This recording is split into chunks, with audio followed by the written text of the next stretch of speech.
Series 1 of the Scale Up Your Sales and Marketing podcast is powered by Enterprise Nation, providing expert support for small businesses in the UK. Welcome back to the Scale Up Your Sales and Marketing podcast. Can you believe we are on episode 10 of this first series already? This episode is a marketing one, and it's all about tracking the ROI of marketing spend.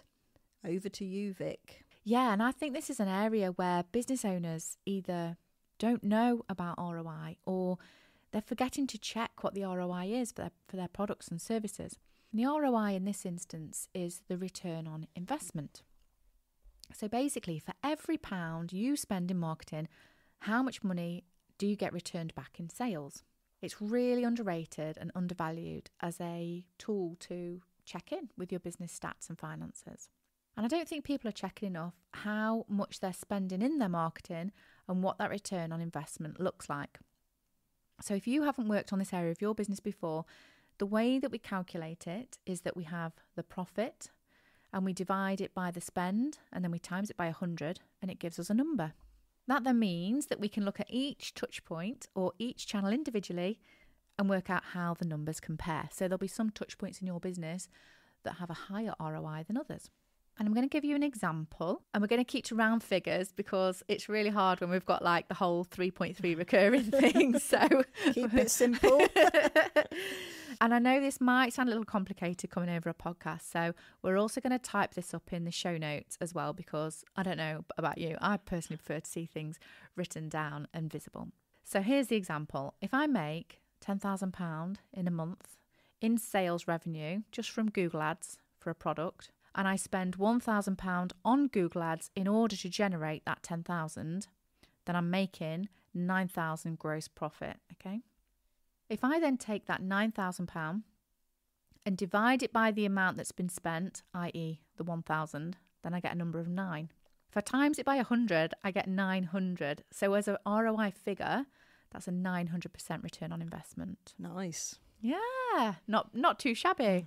Another way to look at it is like for every £1 I spend, I generate £9. So you can knock off all the zeros and bring it back to like the 1 to 9. It's also called a factor of 9.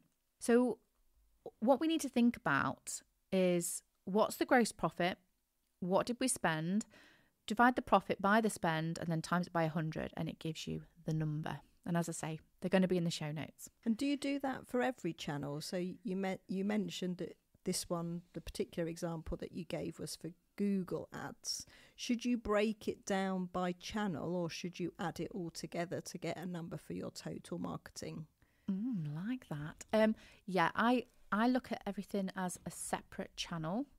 So if you've got email marketing, social media ads, Google Ads, loads of different channels, look at each ROI separately.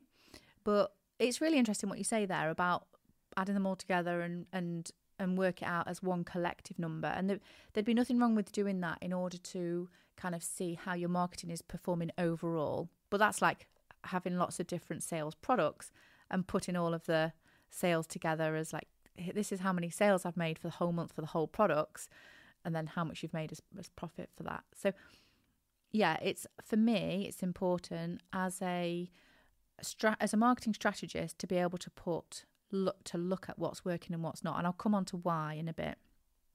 But the main thing that it does is when we are looking at them as separate touchpoint channels and looking at the ROI separately, we're going to be wasting less money.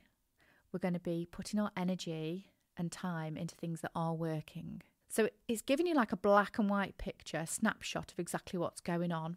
And you can make more informed decisions as a business owner. And another reason is that it's important to track it is because when you've got these figures to hand, you can then pull marketing budget from one channel and move it into another. Oh, that's a really good point, actually. Yeah, if something's working and something isn't, you can go, hang on a minute, let's take a bit from there and put it into there. Don't just go with the ones you like doing. Yeah. Go with the ones that are actually working. And then they will become the ones that you like because they're making you money. So I'm going to give you an example. I was working with a company a couple of years ago who was spending $500,000 a year just on Facebook ads alone. And the return on investment for that was quite low compared to their other channels. So one of the things they said to me was, right, Vic, we've always wanted to have our own TV advert. And we feel like we'll be like next level when that happens. So I said, okay, let's have a look at the figures because I want to make that happen for you. And when we looked at the ROI for, you know, the bigger picture, and we broke everything down, and I've got a bit of a calculator, so I can I'll share details of that shortly. I ran all the numbers, and we sat down, and I said, okay, so if you reduce your Facebook ad spend by 100 grand, you could run that TV ad campaign for Christmas, and you get to tick the big box. And they did it, and they took the leap based on the numbers, on the black and white, on the figures in front of them, because they could have just carried on regardless, working with the Facebook ads, spending that $500,000 and thinking, okay, we would like to do the TV ad, but we haven't got budget. So if you ever think about what's going on in your business right now and how you might be able to do some things that you thought weren't possible before based on the fact that some things you're currently doing aren't working, then it gives you the information to your elbow, if that's the right saying. It gives you the information to your elbow to be able to make the decisions and feel confident in that you're making a good choice. Because a lot of the times I see so many businesses that are making decisions blindly on their marketing. And another reason, and I think you're going to like this one, Lisa, another reason why it's important is when you know your numbers really well, it helps to create like a level of competition internally. So that can be if you're a one-man band or if you've got a team. But basically, if you know that you've got an ROI of 3.5, for example, and you want to get to 5, then you can think, okay, how am I going to do this? What do I need to do? What levers and buttons do I need to pull and press to make that happen? It also feels like as small business owners, we are just testing and learning, aren't we, all the time? Mm-hmm. So actually, if something's not working, then just switch it off and switch something else on in its place. Yes, I will come on to some reasons why that it might be good to push through that. But yeah, it does give a clearer picture to make informed decisions for sure. So yes, being able to look at the ROI and internally make that internal competition is really good. So for example, you could be saying this whole I'm at 3.5, I want to get to 5. And when you've got it in front of you, you can start to play with the numbers and think, how can you stretch that channel a bit further, or this channel a bit further, or if I tweak this and tweak that. So it's about making all those small little changes that can actually make quite monumental changes to the bottom line. And it's just about making things work harder for us, isn't it, at the end of the day? Another great reason for being able to track what your return on investment is, if you know that there is an area of your business that's doing really well, and let's go back to the PPC ads. So Vic, for the benefit of our listeners, can you just explain what PPC means, please? Yeah, sorry. We get a bit jargonised sometimes, don't we? And it's good to get called out on that. Thank you. So PPC literally stands for pay per click. And the best way to describe it is when we are customers and we go onto Google and there's a sponsored ad up at the top, when we click on that, the business pays every time we click. And that could range from, 50p up to £50, depending on what the intent might be of the customer and how much the business is prepared to pay. It's like a bidding opportunity for them to get people onto their website. So the more people that click, the more you pay. Essentially, the more the business pays. Yeah. So you want people to click, don't you? Because you want them to buy the product, but it's just you want them to find out more. To be mindful that every single time somebody clicks on that advert, you need to make that interaction count. Definitely.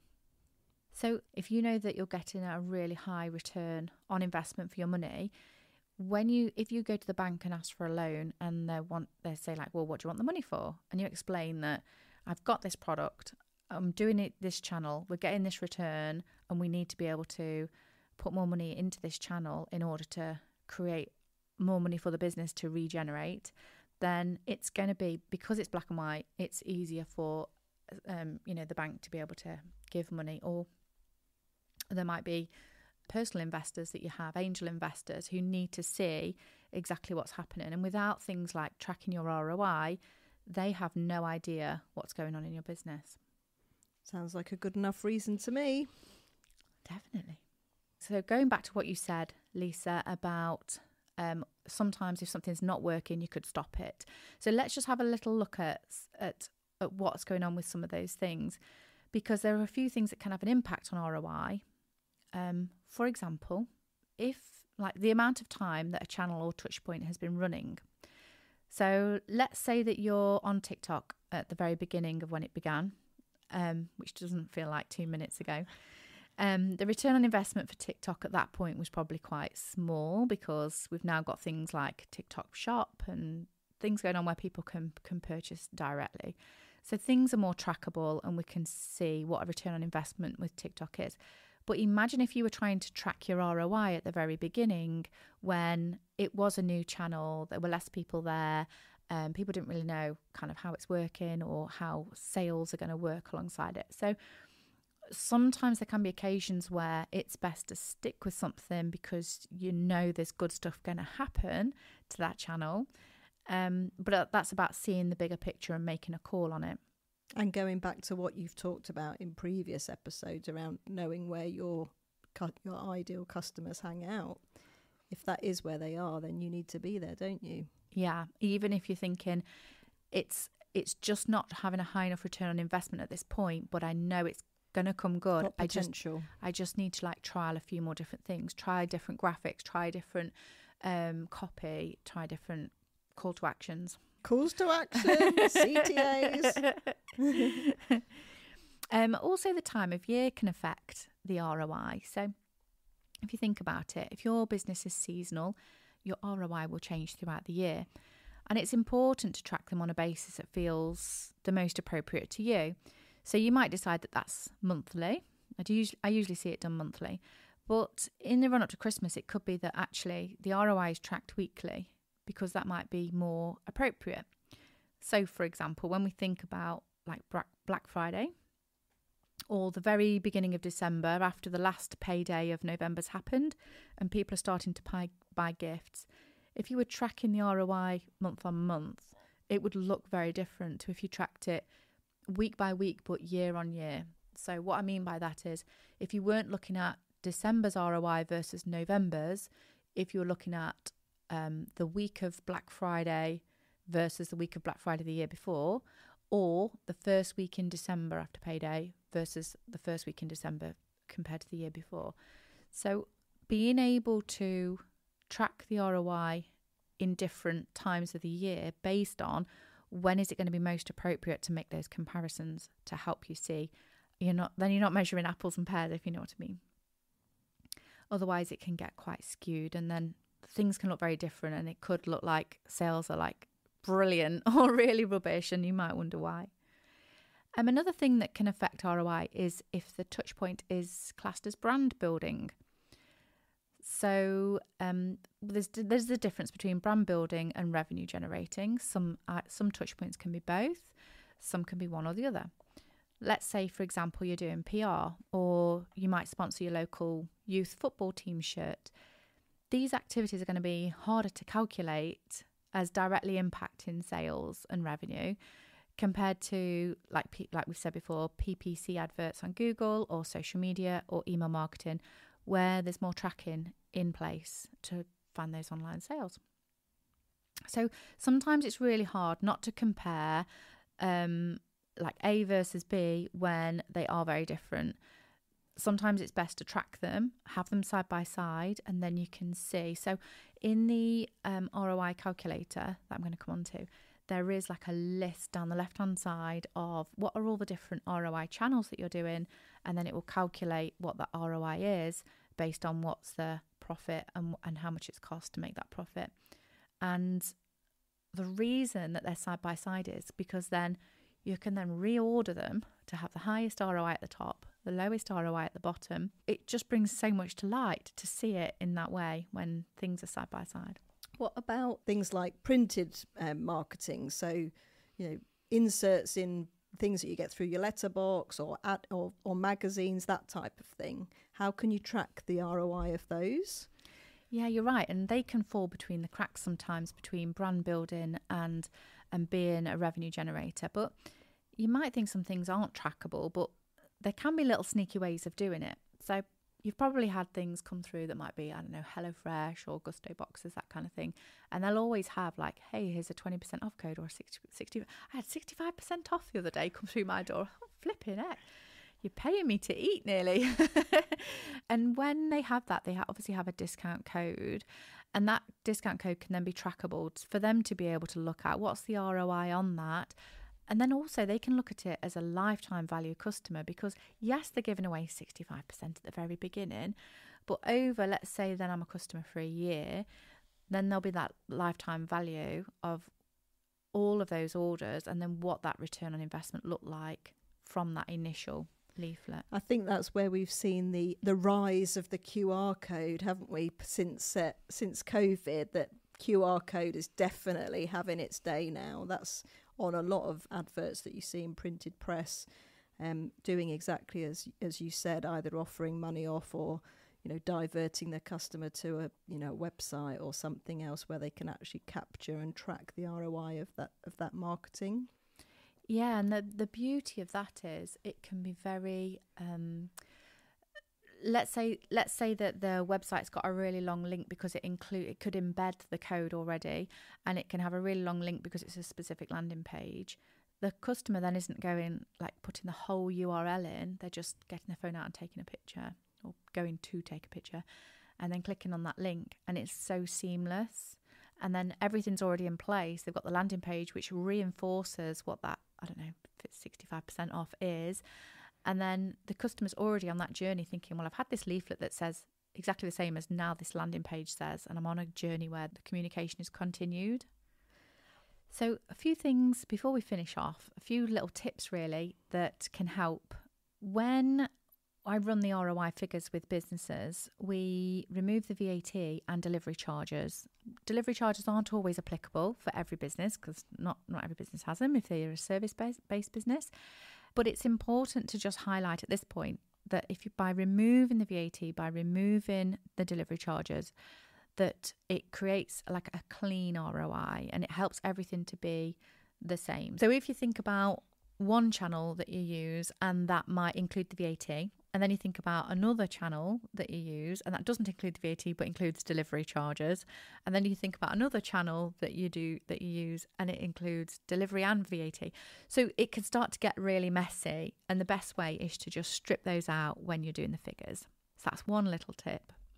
So yes, we have got a handy little ROI calculator to share with you. You can download it for free, and we're going to put the link in the show notes, but it's very handy.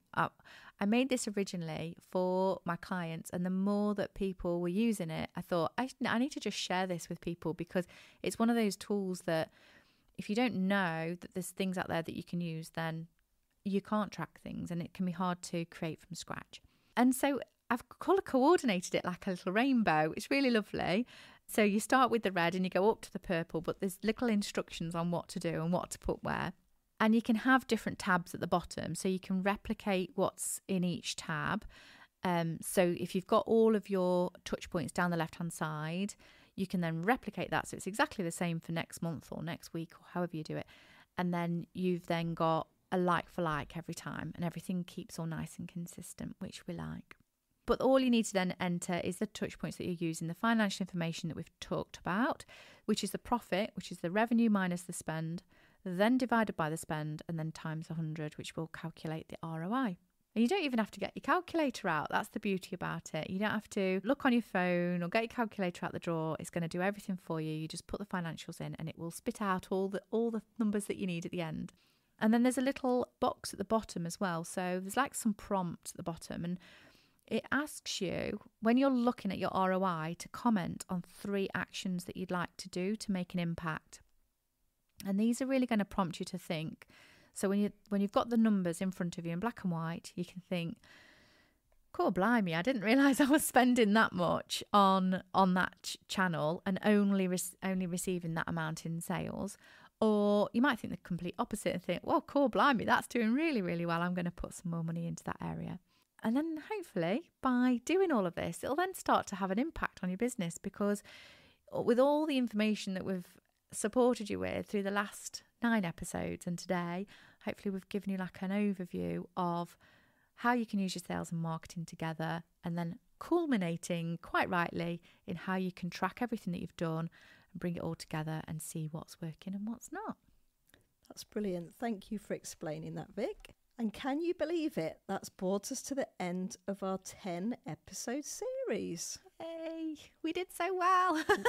we will be back. We will. So don't forget to follow us over at Scale Up Podcast on Instagram for behind the scenes footage and access to additional resources to help you master your own sales and marketing.